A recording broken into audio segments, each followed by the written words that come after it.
kisah seorang nabi yang sangat dicintai iblis. Siapa nabi ini? Bagaimana riwayatnya?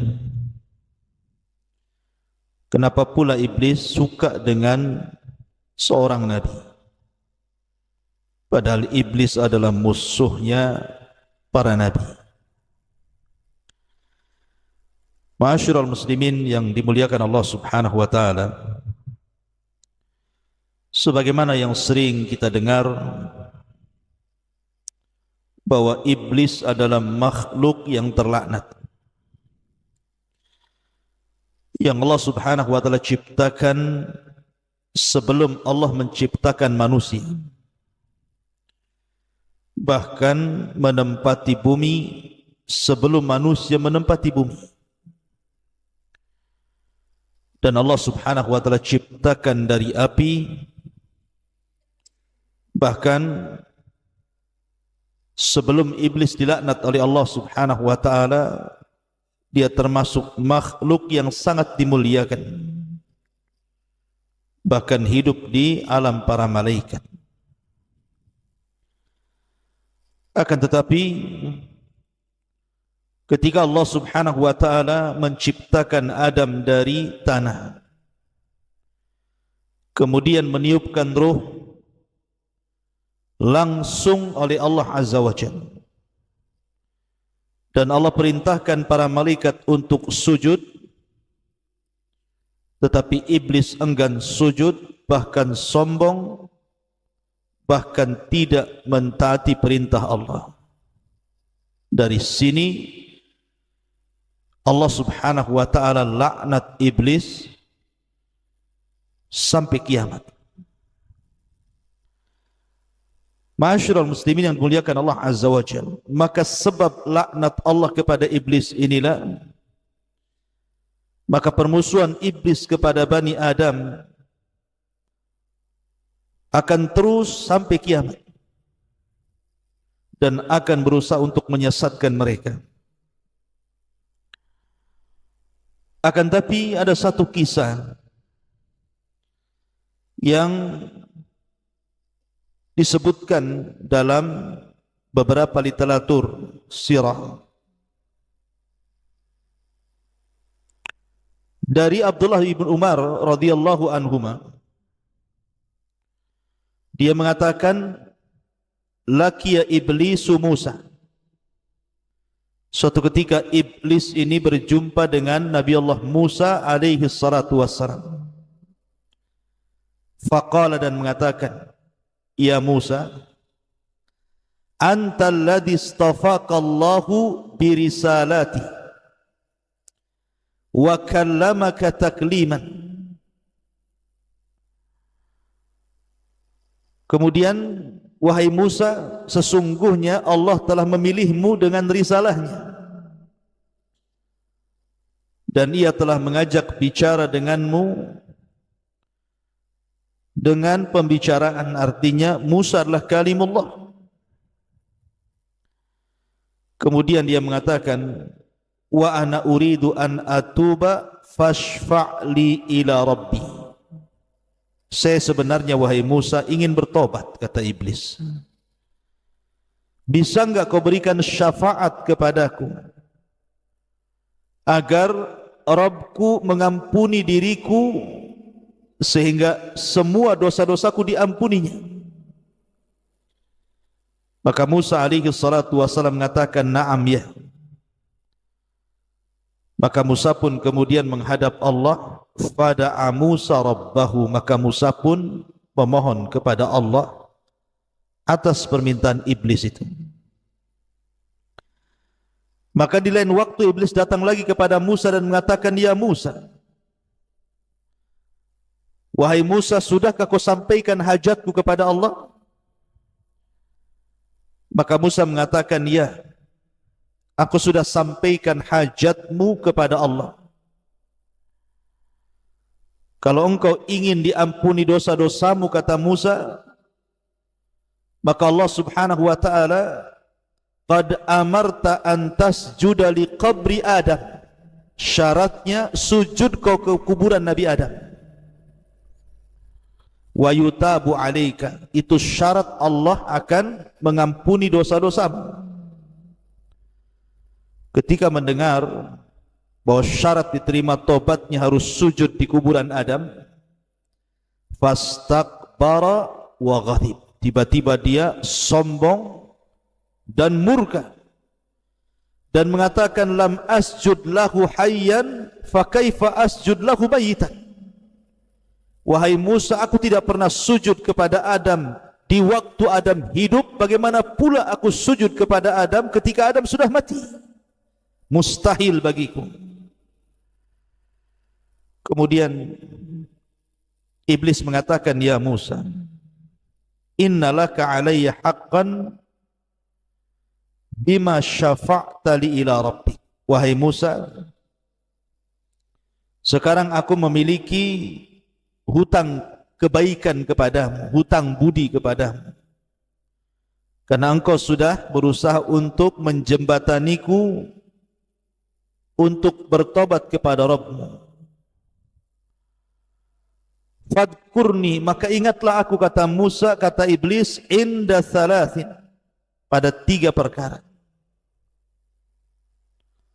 Ingat aku pada 3 perkara, dan aku akan berusaha untuk menghancurkannya. Pertama, udhkurni hina taghdab. Ingat aku, wahai Musa, ketika engkau murka, ketika engkau marah. Fa inni ajri minka majrad dam, sesungguhnya aku berjalan di jalan darahmu. Sesungguhnya aku berjalan di jalan darahmu. Artinya bahwa iblis dan juga orang-orangnya, bala tentaranya, akan masuk ke jalan darah manusia, kemudian membuat manusia itu murka karenanya. Makanya kenapa marah itu datang dari syaitan. Salah satu meredamkannya adalah dengan cara wudu. Karena syaitan terbuat dari api dan api bisa padam dengan air, maka berwudu, kemudian salat. Kemudian yang kedua, wadhkurni hina talqa wadhkurni hina talqa zahfa fa inni atibna adam hina yalqa zahfa fa adqarahu waladahu wa zawjatahu hatta yuwalliha. Ingat aku, wahai Musa, ketika engkau berjumpa dengan musuh dalam peperangan, karena aku akan datang kepada Bani Adam ketika mereka sedang berjihad, berperang melawan musuh di pertempuran, dan akan diingatkan dengan anak dan istrinya sehingga dia takut mati, akhirnya lari dari peperangan. Kemudian yang terakhir, wa iyyaka an tujalisa imra'atan laysat bidzati mahramin fa inni rasuluha ilaik wa rasuluka ilaiha. Dan ingatlah diriku, wahai Musa, bahwa hati-hati, tidak boleh engkau berdiam diri dengan seorang wanita yang bukan mahramnya, karena sesungguhnya aku adalah utusan yang akan menggoda dirimu dan menggoda si wanita itu. Maka kata syaitan, kata iblis, ingatlah 3 perkara ini. Bani Adam akan hancur kalau mereka tidak ingat bahwa itu perbuatan iblis. Riwayat ini disebutkan oleh Al-Imam Ibnul Asakir dengan sanadnya dalam Tarikh Dimaski, dan juga Imam Ghazali dalam kitab Ihya Ulumuddin, dan juga Ibnul Jauzi dalam kitabnya Talbis Iblis, dan beberapa juga para ulama mencantumkan dalam kitab-kitab mereka. Ma'asyiral muslimin yang dimuliakan Allah Subhanahu wa taala, termasuk juga Al-Imam As-Suyuti mencantumkan dalam tafsirnya, ketika memberikan catatan kepada surah Al-Baqarah 31 sampai 33. Wa 'allama Adama al-asma'a kullaha thumma aradahum 'alal malaikati faqala anbi'uni bi asma'i haula'i in kuntum shadiqin. Qalu subhanaka la ilma lana illa ma 'allamtana innaka antal alimul hakim. Qala ya Adamu anbi'hum bi asma'ihim falamma anba'ahum bi asma'ihim qala alam aqul lakum inni a'lamu ghaibas samawati wal ardi wa a'lamu ma tubduna wa ma kuntum taktumun. Dan Allah telah mengajarkan seluruh nama-nama kepada Adam, kemudian ditampakkan kepada para malaikat, kemudian dikatakan, beritahu diriku nama-nama mereka jika kalian adalah orang-orang yang benar. Maka para malaikat mengatakan, maha suci engkau, tidak ada pengetahuan bagi kami kecuali apa yang kau ajarkan kepada kami. Engkau zat yang maha mengetahui lagi maha bijaksana. Maka Allah firmankan, wahai Adam, beritahu mereka para malaikat dengan nama-nama mereka.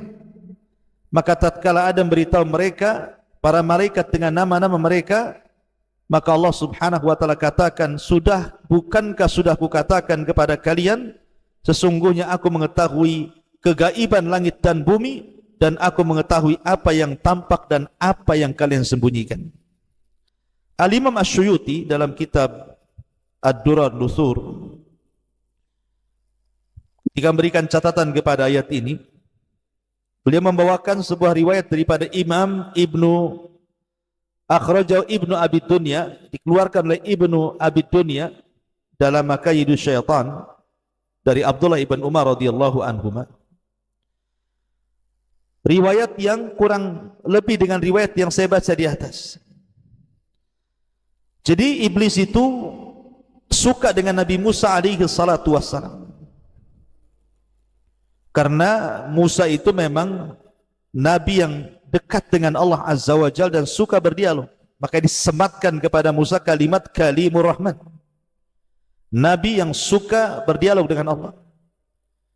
Karena di antara 25 nabi dan rasul yang dikenal dengan Kalimur Rahman itu 3. Pertama Adam, yang kedua Rasul kita Muhammad sallallahu alaihi wasallam, dan yang ketiga Musa alaihi salatu wassalam. Adam ketika di surga, Rasul ketika di Sidratil Muntaha, dan Nabi Musa ketika di Bukit Saina. Tetapi yang banyak berdialog dengan Allah Azza wa Jalla secara langsung tanpa perantara adalah Musa. Sehingga apapun yang dipesankan iblis kepada Musa, Musa bisa menyampaikan kepada Allah Subhanahu wa ta'ala. Makanya dia berjumpa iblis suka dengan Nabi Musa dan mengatakan, ya Musa antal ladzi istafaqallahu bi risalatihi wa kallamaka takliman. Wahai Musa, engkau Rasul yang Allah pilih, dan engkau Rasul yang suka berdialog dengan Allah Subhanahu wa ta'ala. Bagaimana idza tubt, kalau aku seandainya bertobat kepada Allah Azza wa Jalla, apakah aku akan diampuni? Bisakah engkau menjadi perantara diriku dengan Allah? Isfa'li ila Rabbi an yatuba alayya. Bisakah kau menjadi perantara bagiku, wahai Musa, bincangkan dengan Rabbku, maukah dia mengampuni dosa-dosaku?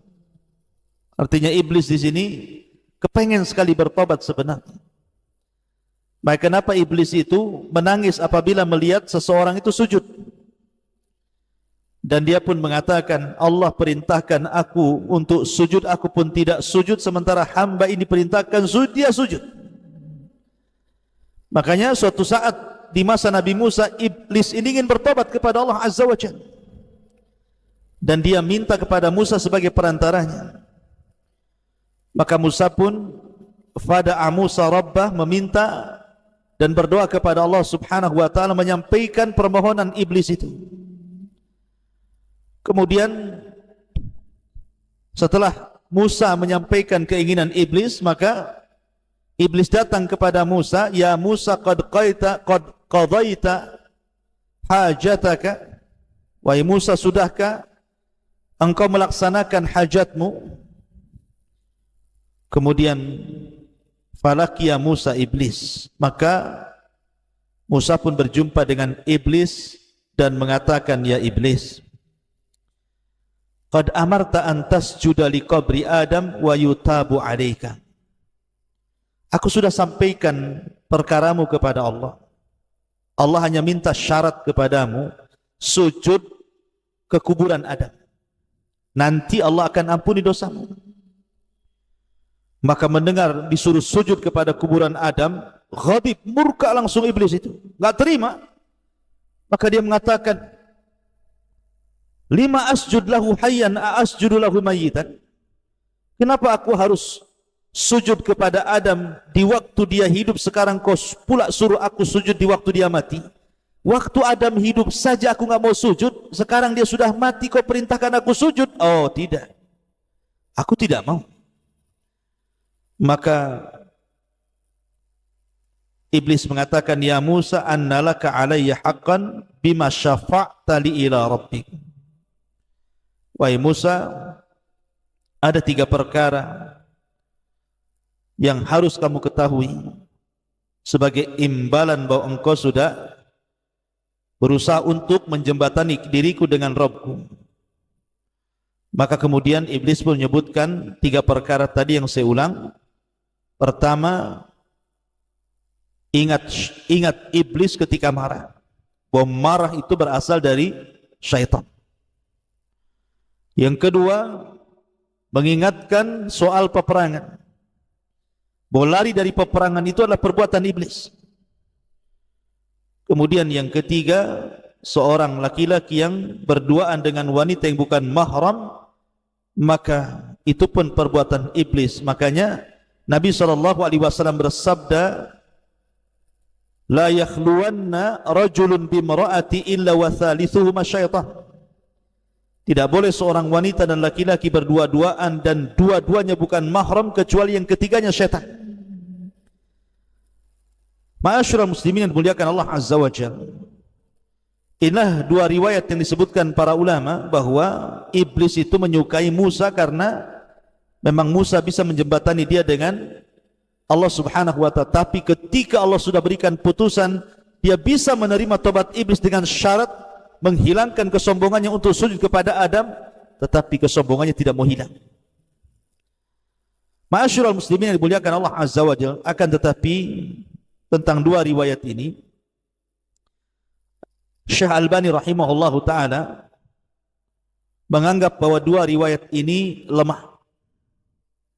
Sebagaimana disebutkan dalam kitabnya Al-Jami' As-Saghir pada nomor urut hadis ke 2213, bahwa hadis ini lemah, tidak bisa dijadikan sandaran. Tetapi 3 perkara yang disebutkan iblis itu sahih secara makna, karena banyak hadis-hadis yang mendukung tentang 3 perkara itu.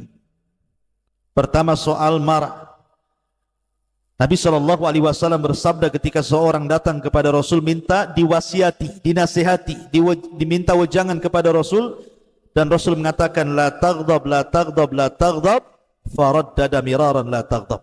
Jangan marah, jangan marah, jangan marah. Maka Rasul terus mengulang-ulang kalimat nasihat jangan marah itu, karena memang marah itu dari syaitan. Makanya Rasul mengatakan, kalau anda sedang marah di waktu berdiri duduk, kalau anda marah waktu duduk baring, kalau anda marah di waktu baring wudu, kalau anda masih marah juga salat, dan begitu seterusnya.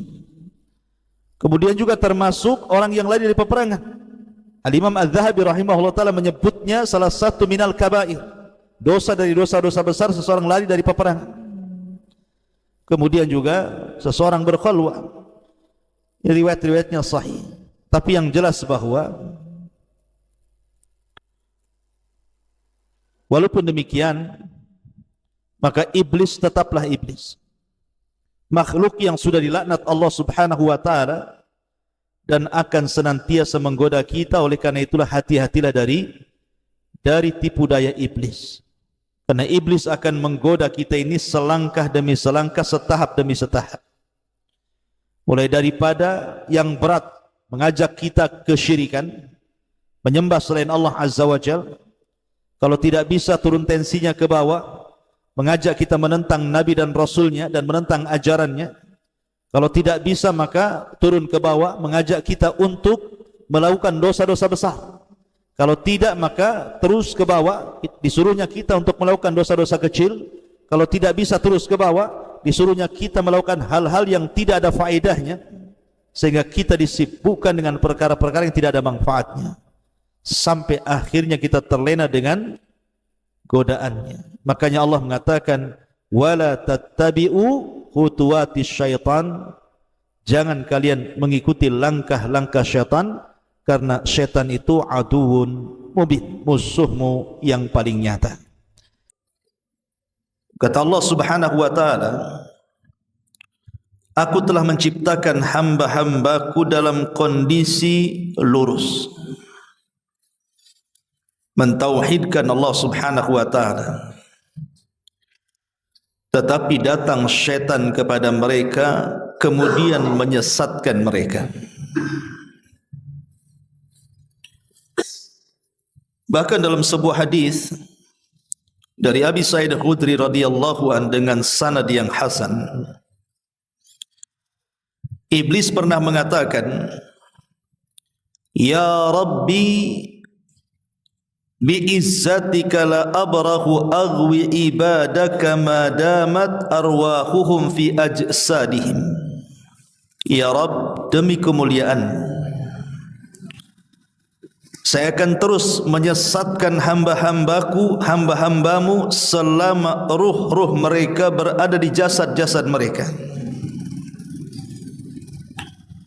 Jadi iblis bersumpah di hadapan Allah Subhanahu wa ta'ala, selama ruh manusia itu ada di jasad-jasad mereka, maka selama itu juga iblis akan menggoda mereka. Dan itu juga digambarkan di dalam surah Sad ayat 82. Qala fa bi izzatika la ughwiyannahum ajmain. Maka syaitan berkata, demi kemuliaanmu ya Rabb, sungguh aku akan menyesatkan mereka semuanya. Inilah janji syaitan di hadapan Allah Subhanahu wa ta'ala, bahwa mereka tidak akan henti-hentinya untuk menggoda Bani Adam. Dan sunnatullah, rupanya orang-orang yang mengikuti ajakan syaitan itu jauh lebih banyak dibandingkan yang justru mengingkari ajakan itu.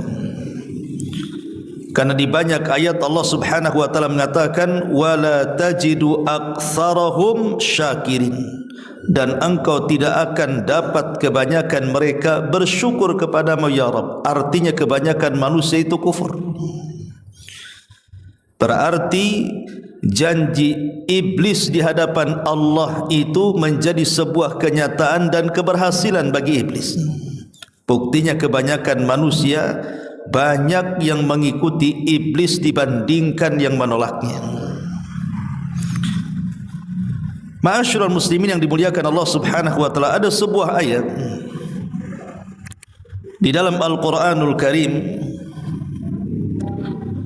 di mana Allah Subhanahu wa ta'ala ketika menceritakan tentang penolakan iblis saat sujud kepada Adam, Allah katakan, ma mana'aka alla tasjuda idh amartu. Wahai iblis, apa yang melarang engkau untuk sujud ketika aku perintahkan engkau sujud?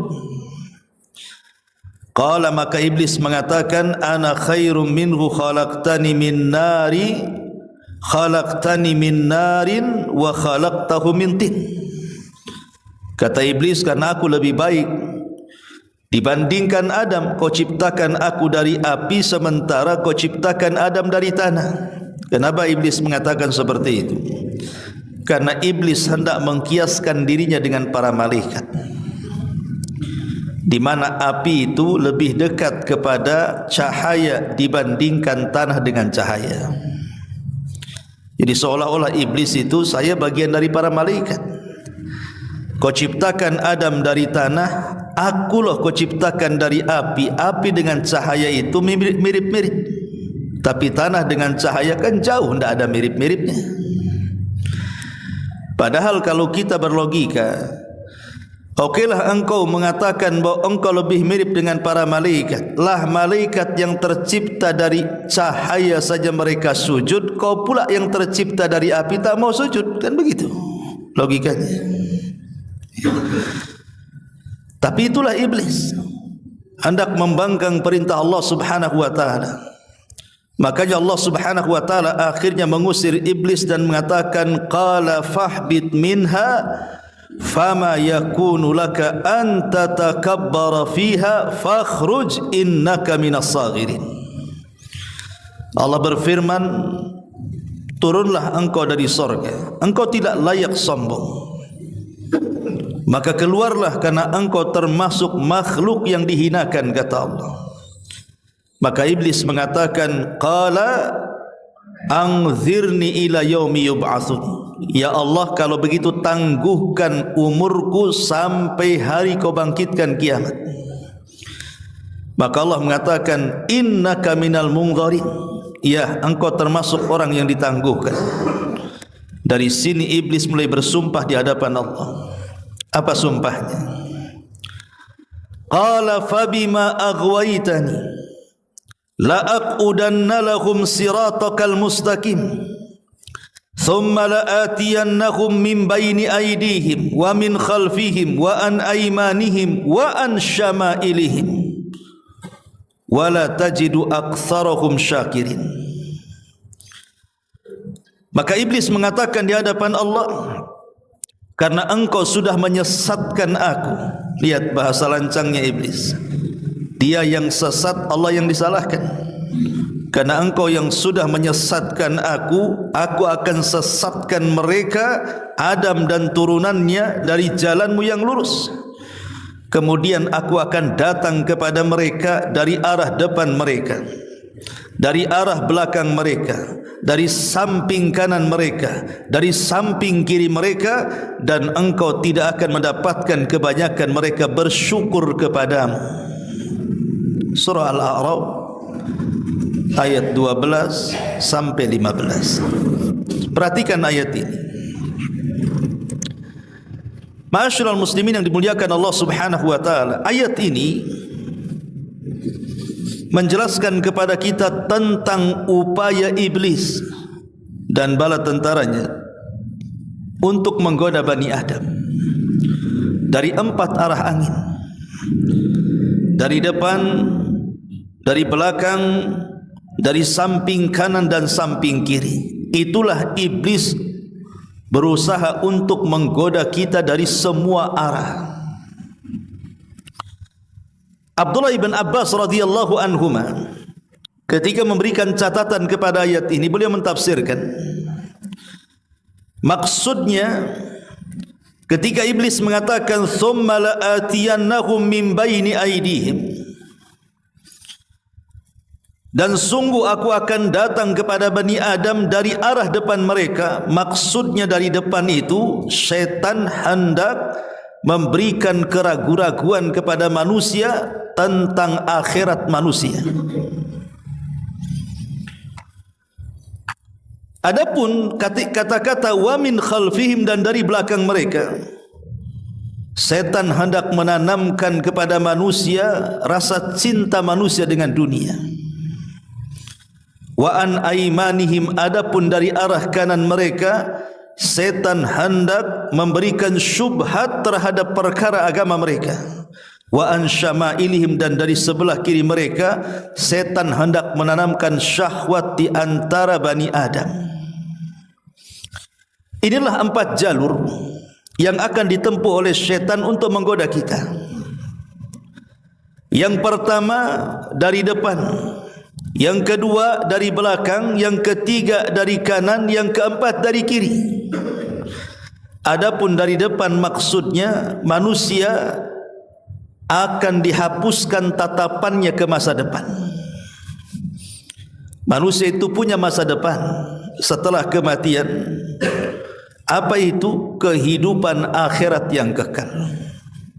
Itulah yang diupayakan setan, macam mana caranya manusia melupakan akhiratnya. Ma'asyiral muslimin yang dimuliakan Allah Subhanahu wa taala, Kenapa setan berusaha untuk mencoba manusia itu dilupakan dari akhiratnya? Karena tujuan manusia hidup itu kan untuk ibadah. Wa ma khalaqtul jinna wal insa illa liya'budun. Tidaklah aku ciptakan jin dan manusia itu kecuali untuk beribadah kepada Allah Subhanahu wa taala, dan ibadah itu adalah bekal akhirat. Tujuan kita hidup itu kan mencari bekal. Wa tazawwadu fa inna khairaz zadi taqwa. Berbekalah kalian, dan sebaik-baik bekal adalah ketakwaan kepada Allah Subhanahu wa taala. Tapi syaitan berusaha supaya manusia itu melupakan akhiratnya. Dengan cara apa setan melupakan akhiratnya? Dengan cara dicintakan kebalikan dari akhirat. Itulah tafsir wa min khalfihim, dan dari belakang mereka, artinya dicintakan dengan dunia. Manusia akan dicintakan dengan dunia.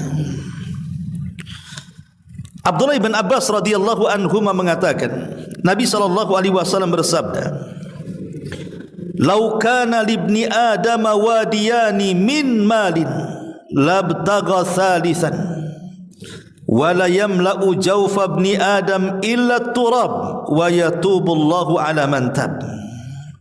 Seandainya manusia itu diberi dua lembah berisi harta semuanya, tentu ia masih akan menginginkan lembah yang ketiganya. Jadi seandainya manusia diberikan dua lembah ini penuh dengan kekayaan, penuh dengan emas, penuh dengan perak, pasti dia menginginkan yang ketiganya. Kata Nabi SAW, yang bisa memenuhi dalam perut manusia itu hanyalah tanah. Allah tentu akan menerima tobat bagi siapa saja yang bertobat kepadanya. Hadis riwayat Bukhari.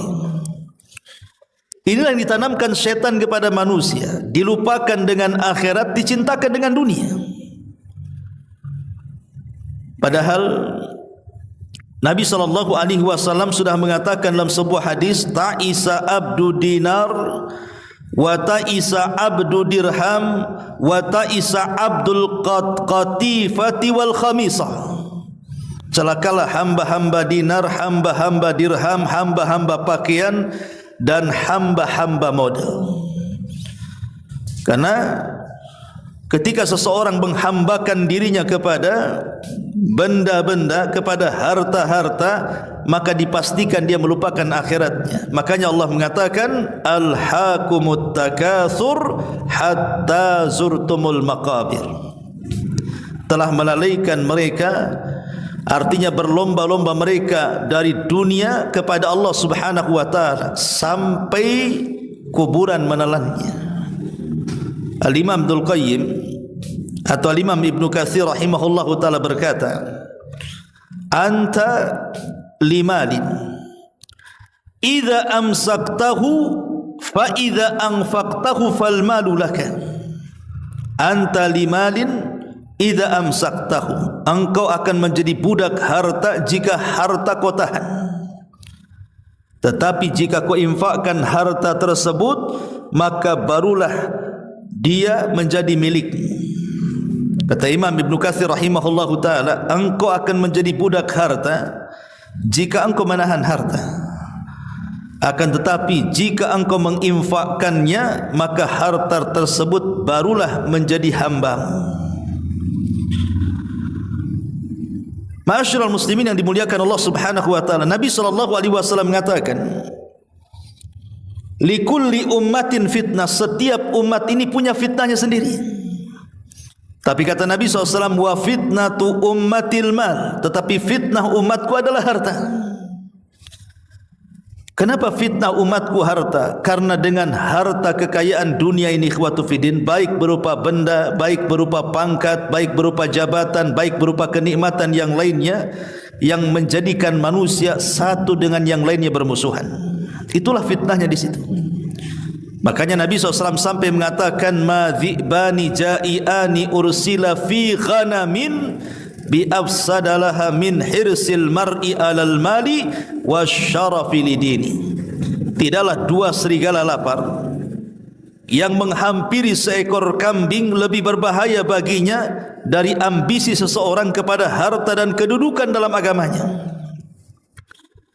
Dan itu kenyataan, ikhwatu fiddin muliakan Allah Azza wa Jalla. Orang kalau sudah cerita dunia pasti penuh dengan intrik dan permusuhan di dalamnya kan.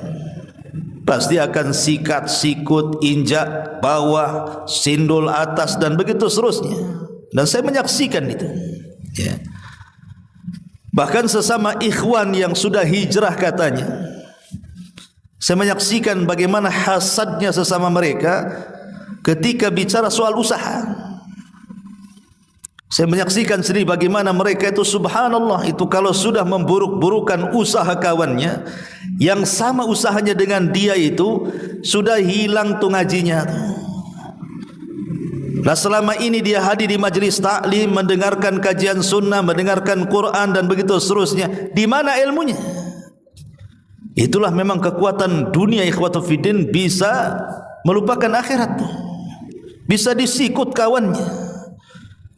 Mungkin bahasa orang awam itu harta sudah enggak kenal saudara, itu bahasanya. Kalau saudara saja enggak kenal, macam mana pula orang lain? Ya. Itulah fitnahnya manusia di sini.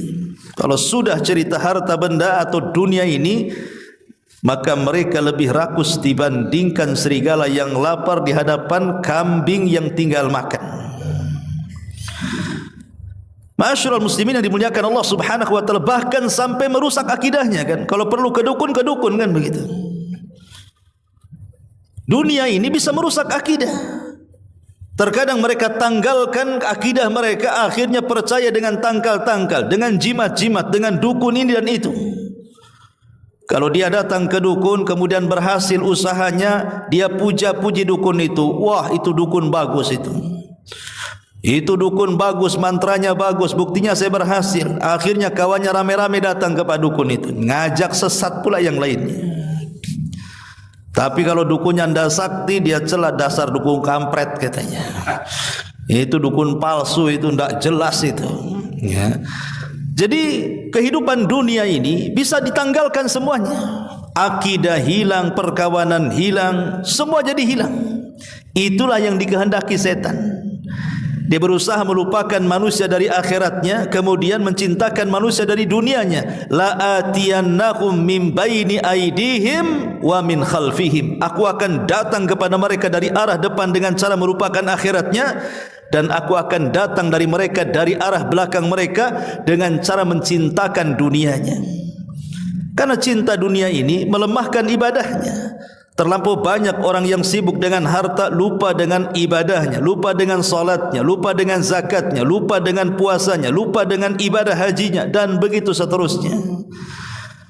Ma'asyiral muslimin yang dimuliakan Allah Azza wa Jalla, ini dua arah yang disebutkan dalam Quran itu. Kemudian dua arah yang lainnya, wa an aimanihim wa an syama'ilihim. Kalau tidak bisa dari arah depan dengan melupakan dari akhiratnya, maka berusaha dari arah belakang dengan mencintakan dengan dunianya. Kalau tidak bisa, maka dari arah sebelah kanannya. Kata Abdullah ibn Abbas radhiyallahu an, maksudnya arah sebelah kanan menanamkan syubhat dalam agamanya. Menanamkan syubhat dalam agamanya artinya berusaha untuk menghiasi yang hak menjadi batil dan batil menjadi hak. Dia berusaha untuk supaya manusia itu terkaburkan dengan perkara agamanya. Dan itu sudah mulai terjadi di zaman sekarang kan. Orang yang suka mengabur-ngaburkan perkara batil menjadi hak, yang hak menjadi batil. Dan itulah janji daripada syaitan. Dalam surah Al-Kahfi ayat 103 dan 104 Allah katakan apa? Qul hal nunabbiukum bil akhsarina a'mala alladzina dhalla sa'yuhum fil hayatid dunya wa hum yahsabuna annahum yuhsinuna sun'a. Katakan, maukah kuhabarkan kepada kalian tentang orang-orang yang paling rugi perbuatannya, yaitu orang-orang yang telah sia-sia perbuatannya dalam kehidupan dunia, sedangkan mereka menyangka bahwa mereka tetap berada di atas kebaikan. Ada orang-orang yang tertipu dengan dunianya akan akhiratnya, ikhwan. Di sini Allah Subhanahu wa taala mengatakan, maukah kuhabarkan kepadamu orang yang paling rugi? Siapa orang yang paling rugi? Orang-orang yang sia-sia amalannya, sia-sia perbuatannya dalam kehidupan dunia, sedangkan mereka mengira mereka masih saja di atas kebaikan. Itulah yang dikatakan oleh Allah Subhanahu wa taala, amilatun nasibah tasla naran hamiyah. Amilatun nasibah, lelah dia beramal saleh, lelah dia melakukan amal ketaatan. Rupanya amal soleh dan ketaatan justru memasukkan ia ke dalam jahannam. Kenapa? Boleh jadi amalan itu penuh dengan kesyirikan, tidak karena Allah. Boleh jadi mungkin riya karena manusia, atau boleh jadi amalan itu tidak sesuai dengan contoh yang dicontohkan Rasulullah, jatuh ke dalam bid'ah. Rasul tidak menyuruh, kita pula mengamalkannya. Atau boleh jadi amalan itu adalah amalan yang mengandung kebatilan di dalamnya. Makanya kemudian amalan itu tidak diterima. Dan itulah satu di antara sekian bagaimana syaitan itu mengaburkan perkara yang hak menjadi batil atau batil menjadi hak. Bahkan sekarang khamr saja sudah tidak disebut namanya, namanya jadi jus. Padahal khamr itu bilang saja minuman keras, tapi sekarang yang dikenal bukan minumannya, merek-mereknya itu, dengan berbagai macam mereknya itu. Ataupun riba bank, dibilang bunga katanya. Bunga kan cantik, ikhwan. Kalau dibilang riba kasar, akhirnya dibilang bunga pun sama dia. Begitulah Islam itu lama-lama tinggal namanya. Makanya syaitan itu pernah berkhutbah, ikhwan, di neraka. Syaitan itu akan mengumpulkan seluruh pengikutnya di neraka. Dan itu disebutkan dalam surat Ibrahim ayat 22. Ini khutbahnya syaitan di neraka. Wa qala asy-syaitanu lamma qudiyal amru innallaha wa'adakum wa'dal haqq wa wa'adtukum fa akhlaftukum wa ma kana li 'alaikum min sultanin illa an da'autukum fastajabtum li fala talumuni wa lumu anfusakum ma ana bimusrikhikum wa ma antum bimusrikhi inni kafartu bima asyraktumuni min qablu innadh zalimina lahum adzabun alim. Inilah isi khutbah syaitan di neraka. Kata setan, dan berkatalah setan tatkala perkara hisab telah diselesaikan, sungguh Allah telah menjanjikan kepada kalian, kata setan, dengan janji yang benar, dan aku pun telah menjanjikan kepada kalian, tetapi aku menyalahi janjiku untuk kalian. Kata setan, sebagaimana Allah menjanjikan sesuatu yang benar kepada kalian, aku pun sama menjanjikan kepada kalian, tapi janjiku tidak benar, dan aku menyalahi janjiku. Dan aku pun telah menjanjikan kepadamu, tapi aku menyalahinya. Sekali-kali tidak akan ada kekuatan bagiku terhadap diri kalian, melainkan sekedar aku menyeru kalian, tiba-tiba kalian patuh denganku. Oleh sebab itu janganlah kalian mencaci maki aku, tapi cacilah diri kalian. Aku sekali-kali tidak dapat menolong kalian, sebagaimana kalian juga tidak bisa menolongku hari ini. Sesungguhnya aku tidak membenarkan perbuatanmu mempersekutukan aku dengan Allah sejak dulu. Sungguh orang-orang zalim itu telah mendapatkan siksa yang pedih. Lihat, setan mengakui di hadapan pengikutnya yang masuk neraka, sebagaimana Allah sudah menjanjikan dengan janji yang benar, aku pun sama akan menjanjikan sesuatu kepada kalian, tapi janjiku tidak benar. Tapi kenapa kalian mengikuti aku, kata setan. Ma'asyiral muslimin wal muslimat rahimakumullah. Jadi maksudnya setan akan menggoda manusia dari arah kanan itu, setan akan membuat syubhat. Sebagaimana syubhat ini sudah dilancarkan setan kepada abina, bapak kita Adam di sorga. Bagaimana caranya? Setan memberikan was-was kepada bapak kita Adam. Ketika Allah Subhanahu wa taala mengatakan, wahai Adam, nikmatilah seluruh nikmat yang ada di sorga, Makanan yang ada di sorga makan, minuman yang ada di sorga minum, buah-buahan yang ada di sorga nikmati. Tapi tolong jangan dekat satu pohon ini. Wala taqraba hadhihi syajarata fatakuna minadh zalimin. Sebab kalau engkau dekat dengan pohon ini, apalagi kau makan buahnya, kau termasuk orang zalim, wahai Adam. Bayangkan jumlah buah-buahan di sorga itu tidak terhitung. Jumlah kenikmatan di sorga itu tidak terhitung. Nikmat yang belum pernah dilihat mata, didengar telinga, terlintas dalam otak manusia pun tidak. Tapi dasar umumnya manusia, ikhwan, terkadang kalau ada larangan itu membuat penasaran kenapa dilarang. Pamannya antum makan ini, ada 100 jenis lauk pauk dijejerkan di depan meja antum. Rupanya ada lauk satu berada di pojok, yang itu jangan kau makan ya. Tentu orang penasaran, kenapa yang ini bisa dimakan, kenapa itu pula tak boleh dimakan. Akhirnya mulai dekat, apa sih lauk yang tak boleh dimakan itu? Kan itu manusia begitu. Dia suka penasaran tuh kalau yang dilarang itu. Lah itulah Adam alaihi salatu wasalam penasaran, kenapa dilarang? Mulailah Adam dekat-dekat dengan pohon itu, ditengoknya lah pohon itu. Kenapa Allah larang tidak boleh makan buah ini?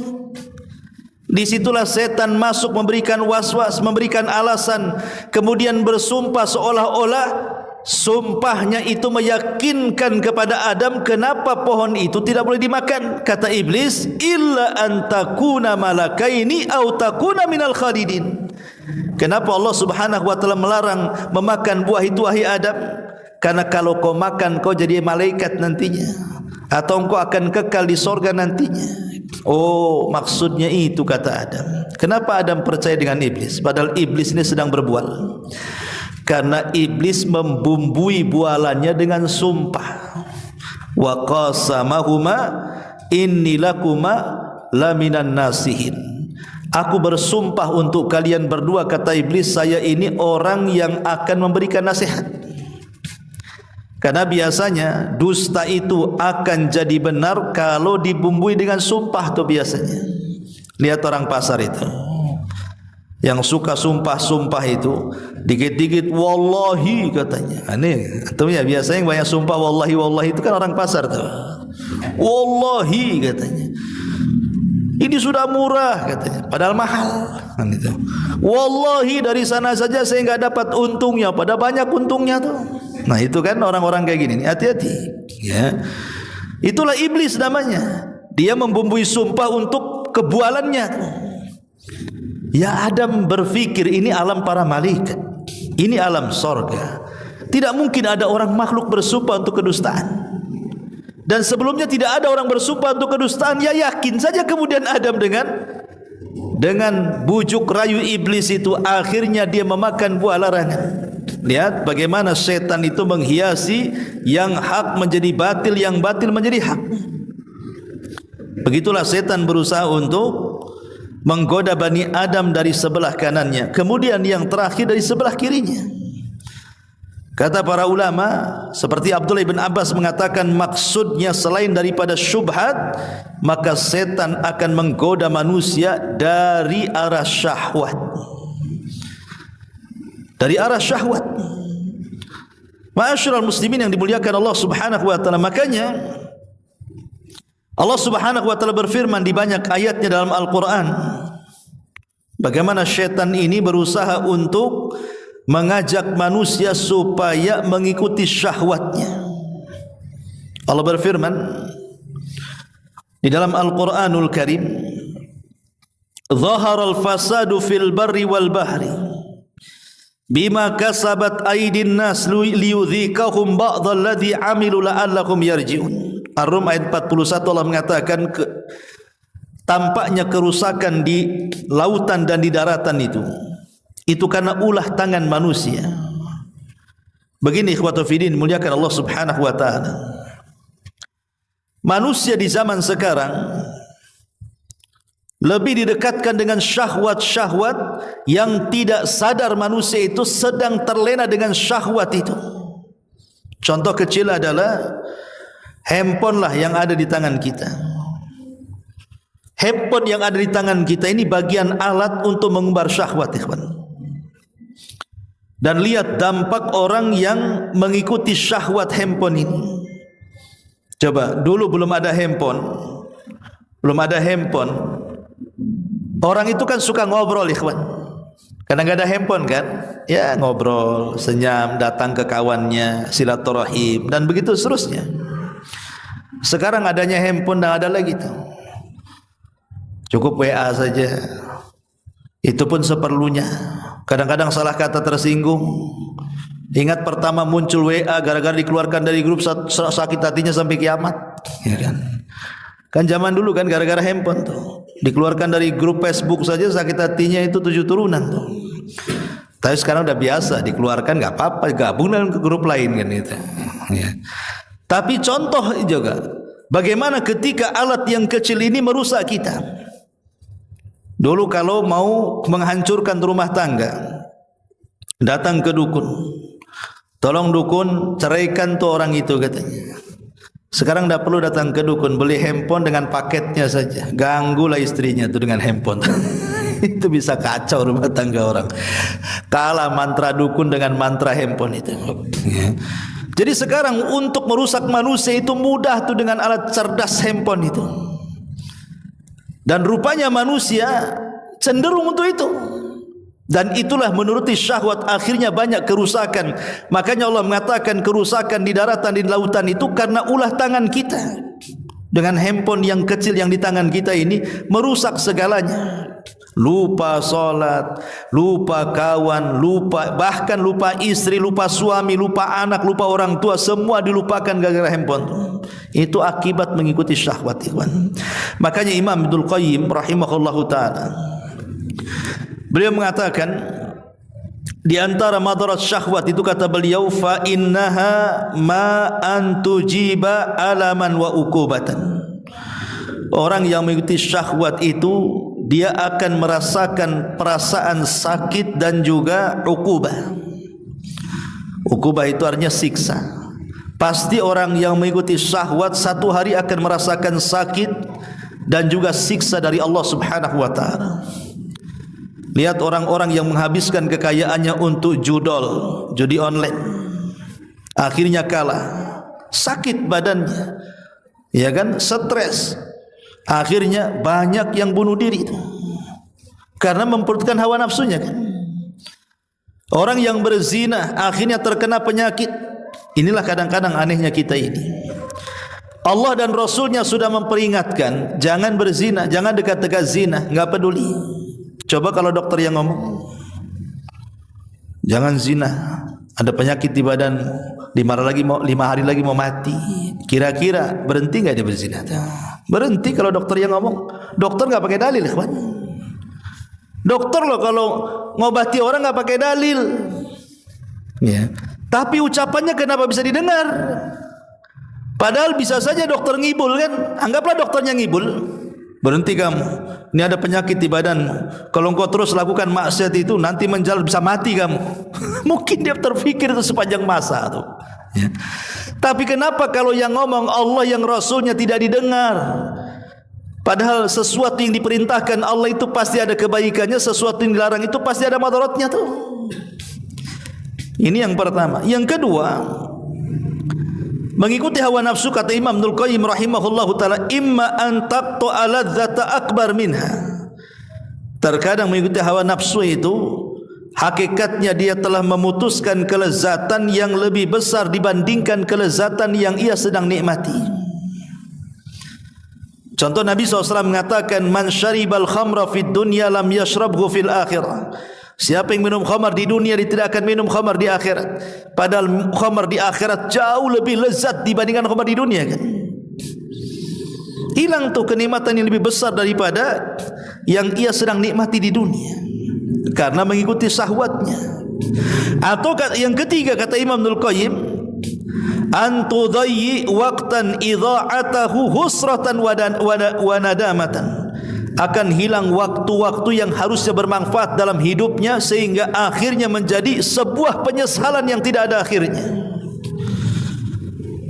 Orang kalau memperturutkan hawa nafsunya, ikhwatu fiddin, satu hari dia nongkrong di hadapan handphone, di hadapan televisi, di hadapan alat-alat elektronik yang lainnya, satu hari dia di situ, yang harusnya satu hari itu dia dapat manfaatkan, entah dunia entah akhiratnya, enggak dapat apa-apa jadinya. Di dunia rugi, di akhirat juga rugi. Itulah yang memperturutkan hawa nafsunya. Atau yang keempat, antadhhaba malan baqa'uhu khairun lahu min dhihabi. Atau boleh jadi menghabiskan harta yang harusnya harta itu bermanfaat bagi kehidupannya, akhirnya hilang begitu saja. Ya tadi contohnya, orang yang memperturutkan hawa nafsunya untuk umpamanya berzina, habis uangnya hanya untuk main perempuan. Sudah miskin dia baru menyesal. Habis hartanya untuk mabuk gitu. Sudah habis baru menyesal.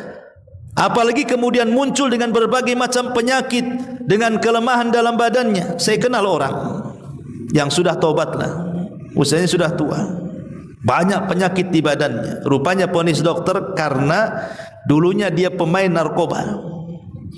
Jadi sudah komplikasi itu dalam badannya. Dia ngangkat saja sudah enggak tahan.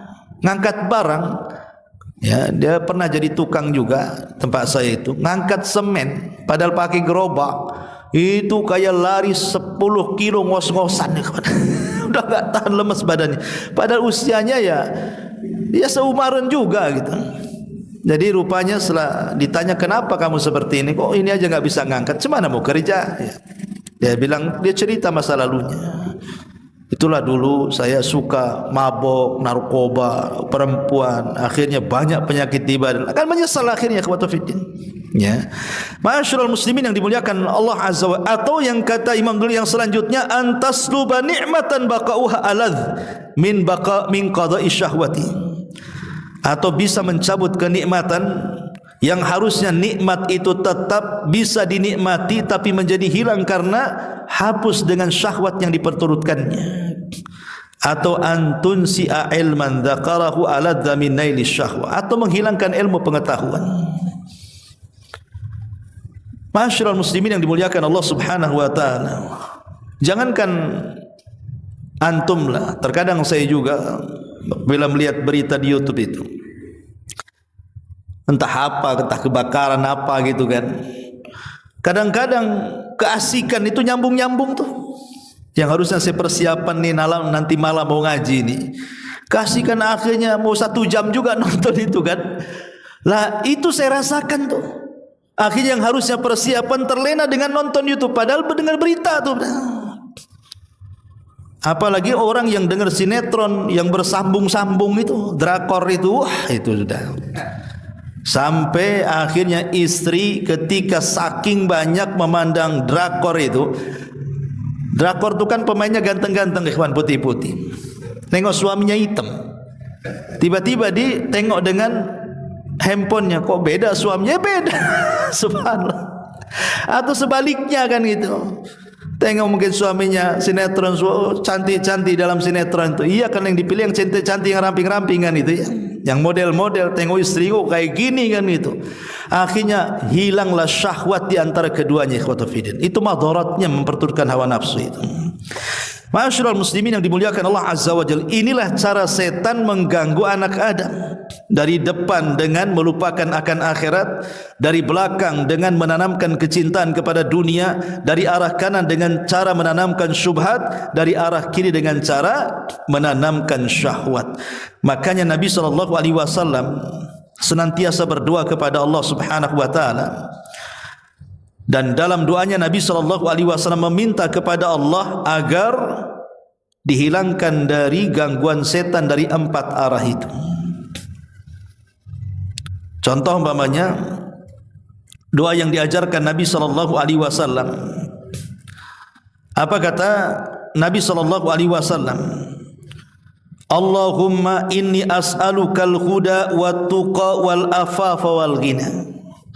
Ya Allah, aku berlindung dari kamu. Ya Allah, aku meminta kepadamu hidayah. Pertama minta hidayah. Kemudian yang kedua minta tuqa, ketakwaan. Kemudian yang ketiga minta afaf, kehormatan agar dijaga. Kemudian yang terakhir minta ghina, kekayaan. karena 4 perkara ini juga yang menyelamatkan dari 4 arah yang diganggu oleh syaitan kepada kita. Hidayah, takwa, kemudian juga bisa menjaga kehormatan dan bisa menjaga kekayaan, maksudnya kaya hati. Baik, ma'asyiral muslimin wal muslimat rahimani wa rahimakumullah. Ada sebuah hadis, tapi hadis ini memang dipertentangkan tentang sanadnya oleh para ulama. Ya, artinya masih dibincangkan tentang kesahihannya. Tapi hadis ini masyhur dan maknanya juga sahih. Jadi kita tidak membahas lafadznya, tapi hanya membahas maknanya saja. Hadis ini diriwayatkan dari sahabat ataupun dari seseorang yang bernama Wahab ibn Munabbi. Wahab ibn Munabbi. Bagaimana lafadznya? Amara Allah Ta'ala Iblis an ya'tiya Muhammadan sallallahu alaihi wasallam wa yujibuhu an kulli ma yas'aluhu. Diceritakan bahwa Allah pernah merintahkan kepada iblis agar datang kepada Rasulullah dan menjawab semua yang ditanyakan oleh Rasulullah kepada iblis. Kemudian iblis pun jaa ala surati syaikhin, datang kepada Rasul dalam bentuk kakek-kakek. Wa biyadihi ukaz, dan di tangannya membawa tongkat. Faqala lahu, maka kemudian dikatakan kepadanya, kata Nabi, man anta, siapa kamu? Qala, maka dia mengatakan, ana iblis, saya adalah iblis. Qala lima ji'ta, apa tujuanmu kemari? Qala, iblis mengatakan, innallaha amarani an atika wa ujibaka an kulli ma tas'aluni. Allah memerintahkan aku, wahai Muhammad, untuk datang kepadamu dan menjawab semua pertanyaan. Maka kemudian Nabi SAW mulai bertanya. Lah, salah satu pertanyaannya adalah tentang siapa teman. Man rufaqauka min ummati, siapa teman-temanmu dari umatku wahai iblis? Qala asyaratun, ada 10 orang, kata iblis. Mereka adalah temanku. Jadi iblis mengatakan 10 orang ini temanku di dunia. Siapa mereka? Awaluha, yang pertama, sultanun jair, pemimpin yang tidak adil.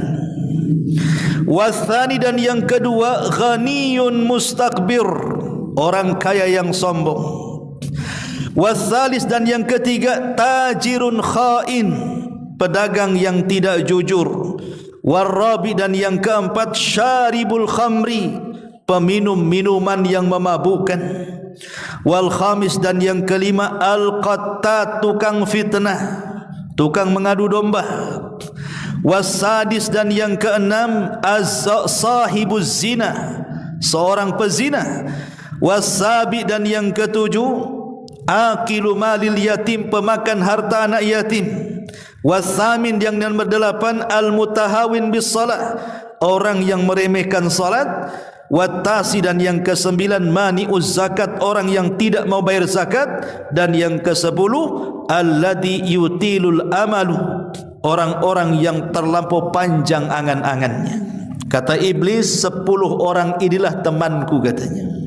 Lihat, yang pertama di sini, kata iblis, pemimpin yang tidak adil.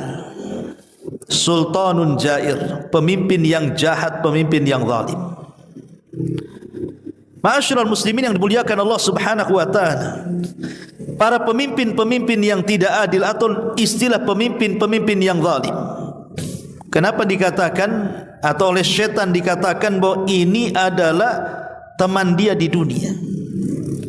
Karena kita tahu Allah itu suka dengan keadilan dan Allah itu tidak suka dengan kezaliman. Tapi iblis sebaliknya suka dengan kezaliman dan tidak suka dengan keadilan.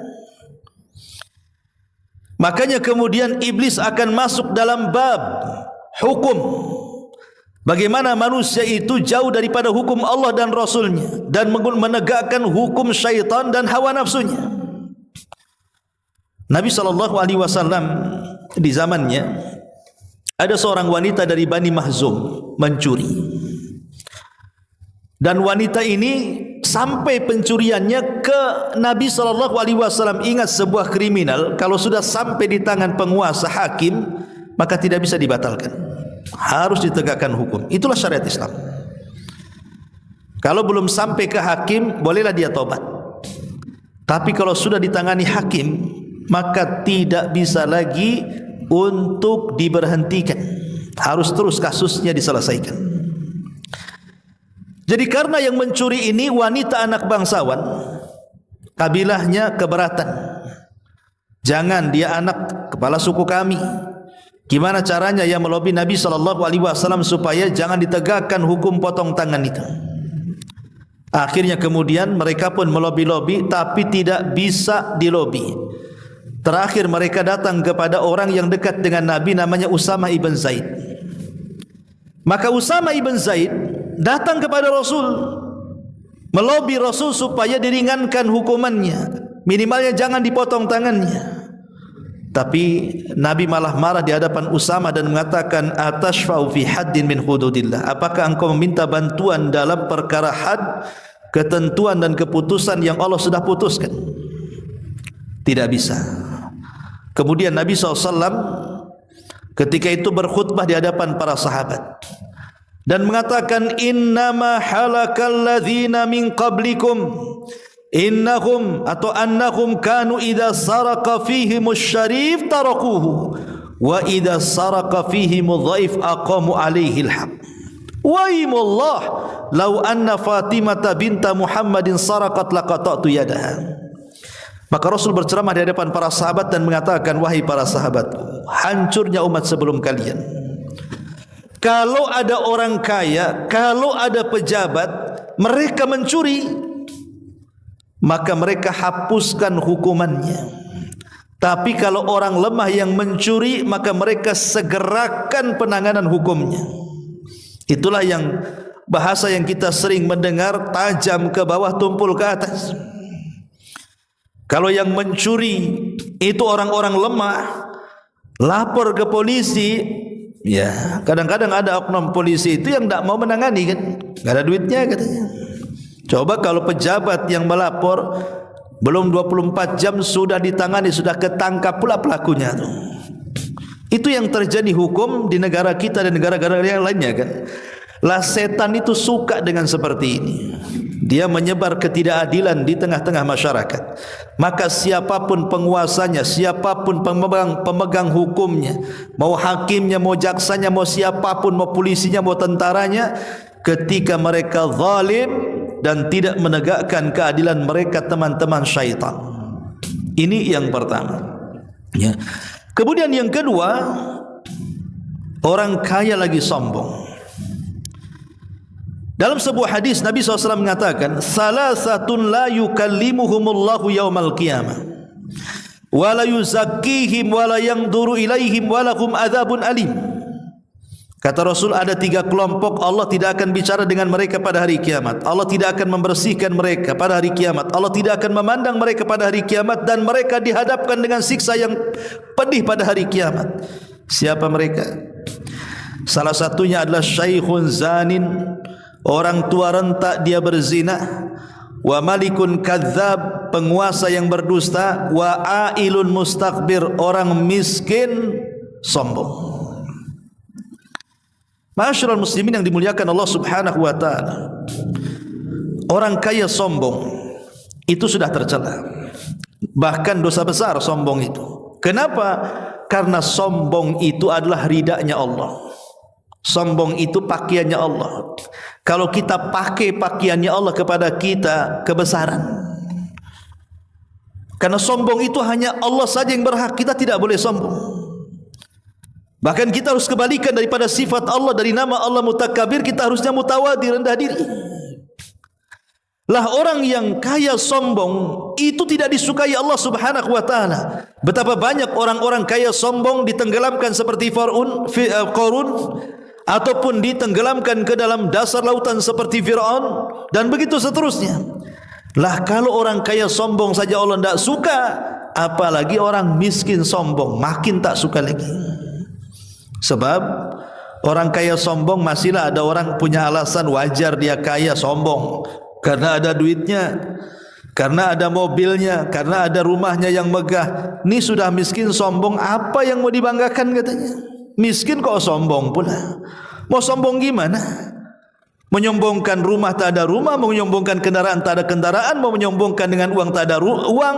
Makanya kenapa sama-sama sombong nih, si kaya sombong, si miskin sombong, tapi si miskin sombong lebih besar dosanya dibandingkan si kaya sombong. Gitu ya. Kenapa? Karena si kaya sombong ada penyebabnya. Kekayaan dia lah. Ini sudah miskin sombong loh. Kok bisa orang miskin sombong itu? Ya, ini yang kedua, orang kaya sombong. Yang ketiga, pedagang yang tidak jujur. Rasul mengatakan, al-bayyi'ani bil khiyar ma lam yatafarraqa fa in sadaqa wa bayyana burika lahuma fi bai'ihima wa in katama wa kadzaba muhiqat barakatu bai'ihima.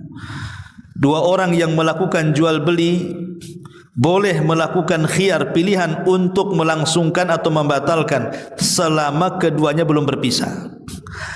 Atau beliau bersabda, hingga keduanya berpisah. Apabila keduanya jujur menampakkan dagangannya, maka keduanya diberkahi dalam jual belinya.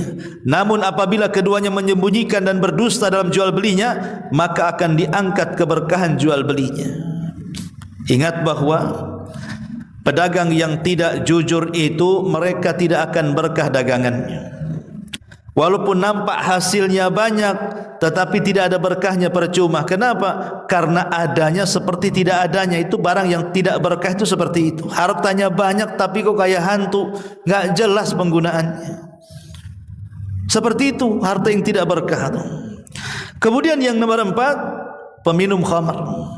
Ingat bahwa khamar itu ummul khaba'is, induk daripada seluruh keburukan. Tidak ada induk keburukan melebihi khamar. Karena khamar ini dari khamar hilang akal, dari hilang akal dia bisa macam-macam, bisa membunuh orang, bisa mencaci maki orang, bisa memukul orang, bisa mencuri barang orang. Maka yang disebut khamar ini adalah ummul khaba'is, induk dari seluruh keburukan. Ya, memang hadisnya sih tidak benar, tidak usah dijadikan pegangan tentang kisah Harut Marut menurut versi Bani Israel. Ya. Jadi Harut Marut menurut versi Bani Israel, ya kita tidak benarkan kisahnya, kita ambil ibrahnya saja. Jadi ketika Allah Subhanahu wa taala menciptakan Adam itu, malaikat protes, "Ya Rabb, kenapa kau menciptakan Adam yang merusak, mengikuti hawa nafsu, menumpahkan darah dan begitu terus anak turunannya? Ya, kenapa enggak utus kami saja ke bumi?"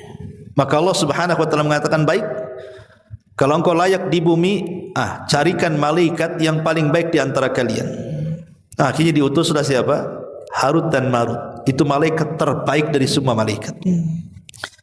Akhirnya kemudian Allah berikan hawa nafsu di kedua malaikat si Harut Marut ini. Yang tadinya malaikat tidak punya hawa nafsu, diletakkan hawa nafsu di dada malaikat ini. Kemudian diturunkan ke bumi.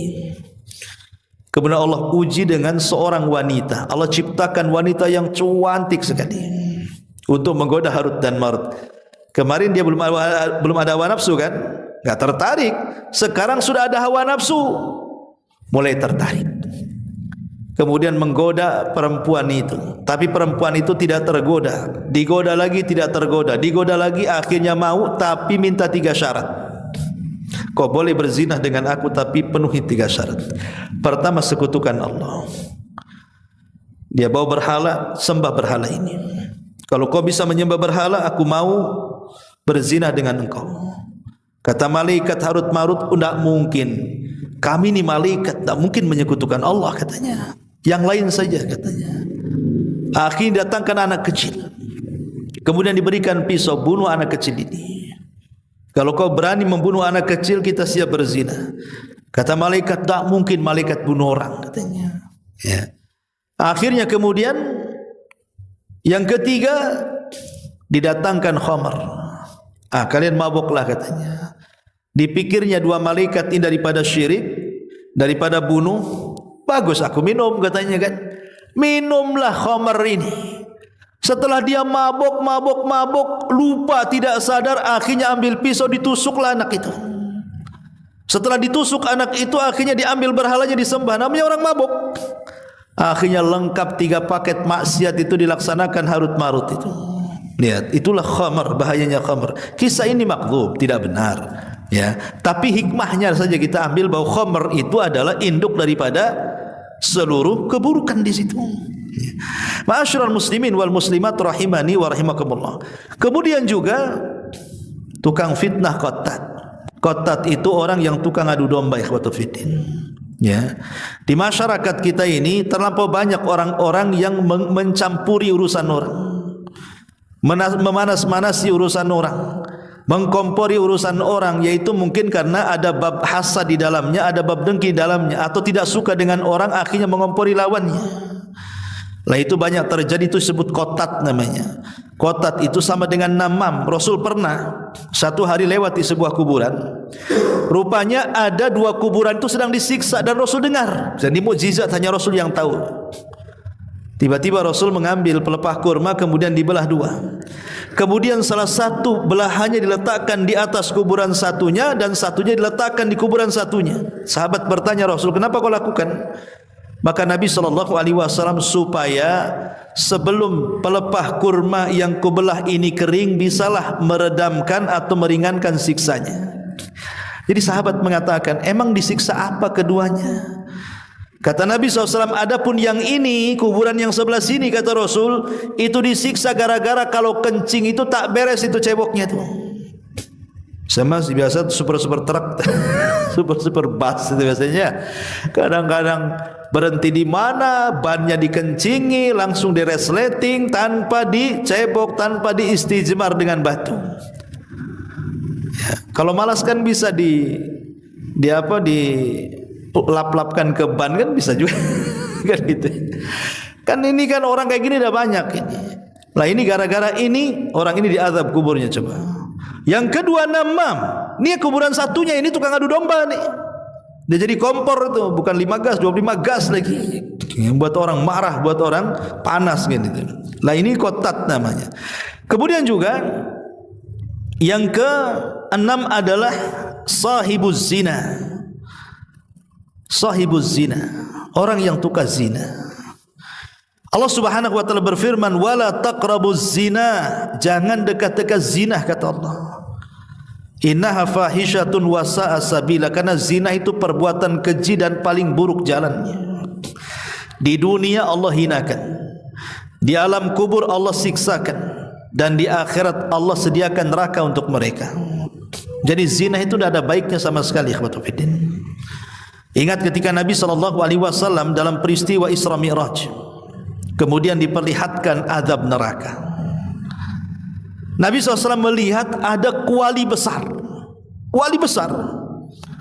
Kemudian di bawahnya dinyalakan api, sehingga kuali itu memerah saking panasnya. Rupanya Rasul melihat ada 2 orang telanjang sedang disangrai itu di atas kuali itu. Bayangkan berada di kuali yang sangat panas, apa tidak sakit dari ubun-ubun sampai kaki itu. Jadi Rasul SAW bertanya kepada Jibril, mahadzan, ini siksa siapa orang ini? Maka Jibril mengatakan, itulah azani wazania, itulah laki-laki yang berzina dan wanita yang berzina. Sebagaimana ketika berzina merasakan nikmat dari kepala sampai kaki, maka siksanya pun harus merasakan sakit dari kepala sampai kaki. Naudzubillah. Ya, ma'asyiral muslimin rahimakumullah. Kemudian yang ke-7, memakan harta anak yatim. Banyak orang sibuk membuat panti asuhan, bukan dikasih makan anak-anak yatim, dia pula yang kaya. Banyak. Dulu belum punya mobil buat panti asuhan, dia pula yang punya mobil. Dulu ketika panti asuhan masih sewa, akhirnya punya rumah, dia pula yang kaya. Akhirnya anak-anak yatimnya satu-satu hilang, tinggal dia pula yang punya rumah, yang menguasai harta, yang menguasai mobil. Na'udzubillah. Ya. Ini banyak terjadi seperti ini. Tidak takut dengan Allah Subhanahu wa ta'ala. Kemudian yang nomor 8, orang yang meremehkan salat. Hati-hati orang-orang yang meremehkan salat ini. Ya, karena orang yang meremehkan salat itu artinya dia sedang menjungkir balikkan dirinya di dekat jurang yang sangat dalam. Karena salat itu pembeda kita dengan orang kafir. Kalau meninggalkan salat bisa kafir. Maka jangan dekat-dekat jurang yang melemparkan kita dari Islam. Kemudian yang nomor 9, orang yang tidak mengeluarkan bayar zakat. Dan yang 10, orang yang panjang angan-angannya. Orang yang panjang angan-angannya itulah yang tertipu dengan dunia. Dia tidak sanggup terbang, enggak punya sayap, angan-angannya sampai ke langit. Akhirnya apa? Ingin kaya jadi ngerampok, ingin kaya jadi koruptor, ingin kaya jadi copet dan begitu seterusnya. Itu akibat daripada panjangnya angan-angan. Akhirnya dengan segala cara yang penting dapat jabatan, dapat kaya, dapat orang kaya, sikat sikut, injak bawah, sundul atas, pokoknya dapatlah keinginan dia. Itu akibat daripada tulul amal. Bahkan lihat ucapan para ulama ketika bicara soal tulul amal ini. Contoh umpamanya apa yang dikatakan oleh para ulama. Umar bin Khattab radhiyallahu anhu. Umar Ibn Khattab radhiyallahu anhu mengatakan bahwa tulul amal itu bisa melupakan amal. Tulul amal yunsi al amal. Orang yang panjang angan-angannya akan melupakan banyak amal soleh dalam kehidupannya. Maka lihat orang-orang yang malas itu biasanya yang panjang angan-angannya tuh. Tapi orang yang rajin itu biasanya yang pendek angan-angannya. Oleh karena itulah maka inilah kata iblis bahwa 10 orang ini mereka adalah teman-teman dia di dunia bahkan sampai masuk neraka. Na'udzubillah.